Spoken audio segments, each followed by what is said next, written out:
नमस्कार, मी सुनील बनसोडे. STV मराठी न्यूजमध्ये आपलं स्वागत आहे. नळदुर्ग शहरात दिवसेंदिवस अतिक्रमणमध्ये वाढ होताना पाहावयास मिळत आहे. नळदुर्ग नगरपालिका याकडे जाणीवपूर्वक दुर्लक्ष करीत आहे.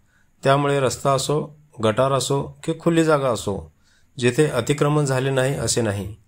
सरकारी जागेवर अतिक्रमण होत असताना ते रोखण्याची जबाबदारी ही पालिकेची आहे. पण पालिकेतील अतिक्रमण विभाग हा असून अडचण आणि नसून खोळंब असल्यागत आहे. नळदुर्ग पालिकेचे मुख्याधिकारी लक्ष्मण कुंभार यांना तुळजापूर आणि नळदुर्ग अशा दोन पालिकेचा कारभार पाहावा लागत असल्याने त्यांच्याही अशा अतिक्रमणधारकाकडे दुर्लक्ष होत आहे. त्यामुळे बहुतांश लोकांनी नवीन रस्त्याच्या कडेला झालेल्या गटारीवर आपले व्यवसाय थाटले आहेत. या अतिक्रमणामुळे रहदारीत वाढ झाली आहे. नळदुर्ग बसस्थानक परिसरात तर अशा अतिक्रमण केलेल्या जागेत फळफळावळ, पानटपऱ्या, चहा, हॉटेल, मटका बुक्की अशा अनेक व्यावसायिकांनी स्वतःचे तर काहींनी भाडेतत्त्वावर दुकाने घेऊन व्यवसाय थाटले आहेत. बस स्थानक परिसर तर याला अपवाद कसा असेल?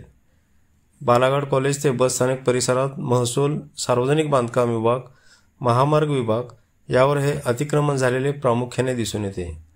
अशा या अतिक्रमणधारकावर कारवाई करण्याचे धाडस विद्यमान मुख्याधिकारी लक्ष्मण कुंभार यांच्यासह वरील विभागाचे प्रमुख दाखवतील का, असा प्रश्न सर्वसामान्यांना पडला आहे.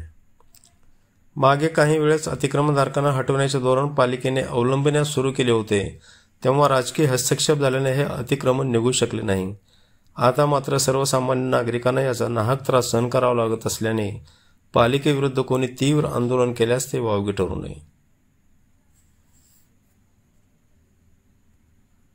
नळदुर्ग शहरात बालाघाट कॉलेज पासून ते बसस्टॉप आणि बसस्टॉप परिसरात अक्कलकोट रोड परिसर दिवसेंदिवस अतिक्रमण होत आहे. या अतिक्रमणाकडे नळदुर्ग नगर परिषद जाणीवपूर्वक दुर्लक्ष करीत आहेत. यावरून असे वाटते की या अतिक्रमण करणाऱ्या नगरपालिकाचा पाठिंबा आहे का? या अतिक्रमणामुळे सर्वसामान्य नागरिकांना गर्दी होत असल्यामुळे त्याचा त्रास सहन करावे लागत आहे.